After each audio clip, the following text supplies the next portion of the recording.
మీరు చూడండి లైవ్ ఇదంతా కూడా నేను ఏదో మేకింగ్ చేసేసి ఫోటోలు పెట్టేసి నేను ఏదో పేపర్ వాడో యూట్యూబ్ వాడో లేకపోతే జ్యోతి పేపర్ వాడో ఈనాడు పేపర్ వాడో సాక్షి పేపర్ వాడో వేసేయలేదు. ఎస్ ద లైవ్ వాస్తవం ఇదంతా కూడా బాధ, అంతేనే కదా? ఇది లైవా మీరు ఏదో కళ కనిస్తున్నారా?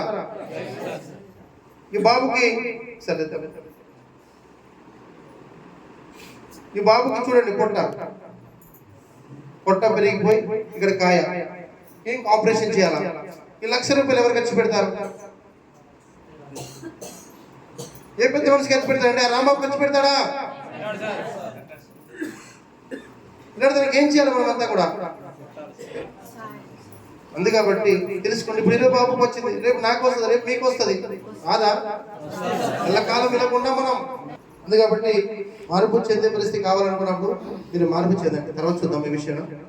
మీరు హాస్పిటల్ పోవాలి తల్లి, ఓకేనా? మీరు మేడం నేనున్నాను, ఓకేనా? ఏం బాధపడదు, ధైర్యంగా ఉండాలి. కష్టాలు వచ్చినప్పుడు మాత్రం ధైర్యంగా ఉండాలి, ముందుకు పోవాలి. మనమంతా కూడా భయపడాల్సిన అవసరం లేదు.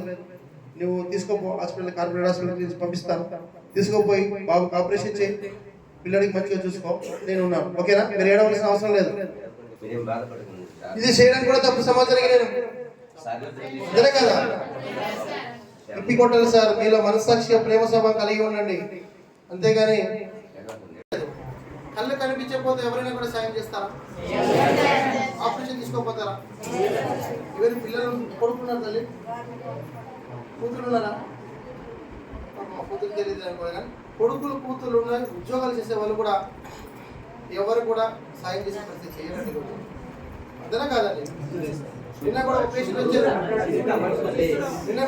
వచ్చారు, పేషెంట్ వచ్చిన తర్వాత అమ్మగారు మరీ మోస్ట్ ఓల్డ్, అది అదే కదా సార్, లాస్ట్ దశ కుర్రు కుర్రు కుర్రు కుర్రు కుర్రు అని ఏ మాత్రం ఆదాయం చేసి పడుకోక చచ్చిపోతుంది. అలాంటి స్టేజ్లో నాకు తీసుకొచ్చారు. అమ్మకి ఎంపీటీసీ గారు ఆధ్వర్యంలో తీసుకొచ్చిన తర్వాత చూసి నాకే బాధ అనిపించింది. తిట్టిన వాళ్ళ అబ్బాయి బుద్ధి జ్ఞానం ఉందని నిజంగానే ఒక కొడుకుగా ఆమె ఆస్తి అంతా సంపాదించినంత కూడా నీకే కదా, అయినప్పుడు నీ తల్లికి అంత జరిగినప్పుడు కూడా ఏ హాస్పిటల్ తీసుకోపోవా బాబు నువ్వు? నాకు అంటే ఆ విధంగా నాకు సిలిండర్ ఇచ్చేస్తా ఆటోమేటిక్. చూస్తే తల్లి తండ్రికి నాకు గొప్ప వాళ్ళు ఎవరు కాదు, తల్లి తండ్రికి అందరు చూసుకోవాలి. మనం జన్మ ఇచ్చామంటే ఈరోజు మనం ఇలా ఉన్నాము అంటే తల్లి తండ్రే, నీ భార్య కాదు, నీ పిల్లలు కూడా కాదే. తల్లి తండ్రి దయచేసి ఎవరు కూడా ఇబ్బంది పెట్టకూడదు, వాళ్ళకి దండం పెట్టండి, తప్పులేదు, అంతేనే కాదండి.